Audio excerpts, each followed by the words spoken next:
Hello दोस्तों, welcome to हैकडेव channel. मेरा नाम है राहुल गुप्ता। दोस्तों, आज की इस वीडियो में मैं आपको बताऊंगा digital money to distribute ledger. दोस्तों, ब्लॉकचेन के अंदर ये बहुत इंपॉर्टेंट टॉपिक है। डिजिटल मनी से हम डिस्ट्रीब्यूट लेजर में क्यों गए, इसके पीछे का आपको एक कहानी सुनाता हूँ। दोस्तों, आपके ये जो आजकल की बैंक सिस्टम है उसमें क्या होती है, कोई भी फ्रॉडलेंट ट्रांजेक्शन हो सकती है। मतलब आपके साथ फ्रॉड ट्रांजेक्शन भी हो सकती है, एक ही ट्रांजेक्शन डबल बार भी हो सकती है। जो मैंने आपको बताया था, issue with our bank system, जो आज के बैंक सिस्टम है, करंट बैंक सिस्टम आवर नहीं, issue with current bank system, जिसमें क्या था, एक ही ट्रांजेक्शन डबल बार होने का कारण था। पर डिस्ट्रीब्यूट लेजर ये ऐसा नहीं करता। और डिजिटल मनी जो आज की है, तो एक ट्रांजेक्शन डबल बार हो जाता था, बट यहाँ पर क्योंकि एक ही ट्रांजेक्शन तो डिफरेंट डिफरेंट जगह पे स्टोर नहीं रखा जाता था, पर डिस्ट्रीब्यूट लेजर यही चीज को सिक्योर करती है। तो डिजिटल मनी को हम बेसिकली मैं आपको बताने वाला हूँ। अब डिजिटल मनी फिर बताऊंगा डिस्ट्रीब्यूट लेजर क्या होता है। डिजिटल मनी तो आपको हम जैसे कि अब नॉर्मली रियल मनी होती है, रियल मनी को हम कर सकते हैं, फिजिकल मनी भी कहते हैं, जिसे हम छू सकते हैं, जैसे 10 का सिक्का, 100 का नोट, 500 का नोट, 2000 का नोट। पर डिजिटल मनी क्या होती है, वर्चुअली होती है। अब इसे डिजिटल करेंसी भी बोला जाता है, इसे इलेक्ट्रॉनिक मनी भी बोला जाता है। और ये किस फॉर्म में होती है, इलेक्ट्रॉनिक फॉर्म में। और मनी कैसी भी किसी फॉर्म में हो सकती है, फिजिकली, वर्चुअली। अब digital money lacks as a tangible form such as bill, coins, cheque. ये नॉर्मली हम जब रियल मनी के होते हैं, रियल मनी के लिए चेक्स आते हैं, बिल आते हैं, डिफरेंट होते हैं। पर डिजिटल मनी में ऐसा कुछ नहीं होता, lacks as a tangible form होता है।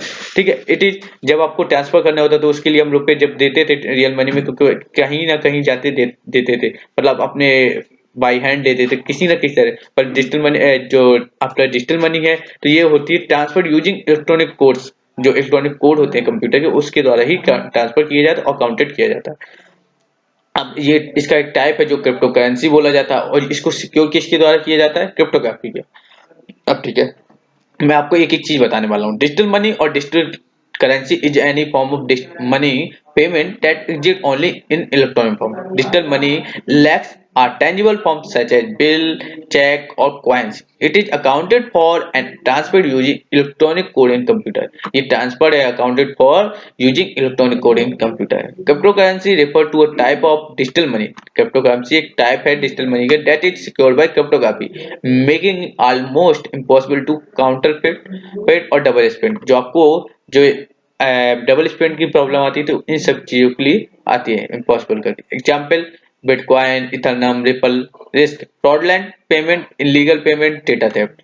ठीक है, अब रिस्क क्या, डिस्ट्रीब्यूट लेजर टेक्नोलॉजी, इसे बेसिकली बोला जाता है डीएलटी। इसे लाया था ब्लॉकचेन टेक्नोलॉजी भी बोला जाता है, और लाया था बिटकॉइन ने। ठीक है, डीएलटी में क्या होता है, बेसिकली हम जो है जो अपना डेटा स्टोर करते हैं, तो सिक्योर और एक्यूरेट मैनर में स्टोर होता है, जिससे जिसको सिक्योर एक्यूरेट कौन करता है, मैनर को, क्रिप्टोग्राफी। और इंफॉर्मेशन कौन सी स्टोर होती है, आपकी डीएलटी में अलाउ की जाती है। ठीक है, अभी इसमें बेसिकली चीज है, जब आप किसी चीज को एक्सेस करना चाहेंगे, तो आपको की या क्रिप्टोग्राफी सिग्नेचर होना चाहिए।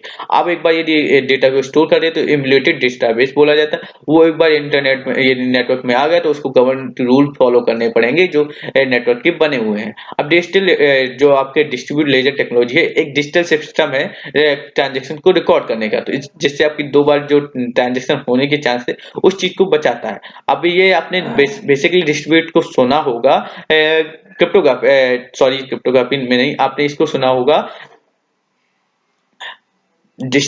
इसको आपने बेसिकली जब जो ये डिस्ट्रीब्यूट लेजर टेक्नोलॉजी है, आपने इसको बेसिकली क्लाउड कंप्यूटिंग में सुना होगा। क्लाउड कंप्यूटिंग में क्या था, डिस्ट्रीब्यूटेड कि एक ही चीज को बार डिफरेंट डिफरेंट जगह पर स्टोर कर देते थे, वैसी डिस्ट्रीब्यूट लेजर टेक्नोलॉजी कुछ करती है काम। तो अब चलिए हम जानते हैं distribute ledger technology, more commonly known as the blockchain technology. इसको कौन से नाम से जाना जाता है, blockchain technology. Was introduced by Bitcoin. किसने इंट्रोड्यूस किया था इसे, बिटकॉइन ने। DLT allow for storage of all information in secure and accurate manner using cryptography। DLT क्या अलाउ करती है, स्टोरेज अलाउ करती है ऑल इंफॉर्मेशन को स्टोर करने के लिए in a secure and accurate manner using cryptography. Secure accurate manner में स्टोर करने के लिए अलाउ करती है कौन, डीएलटी। कौन सी टेक्नोलॉजी का यूज करती है, cryptography. The same can be access using keys and cryptography signature जब ही एक्सेस कर सकते हैं जब आपके पास की या क्रिप्टोग्राफी सिग्नेचर हो।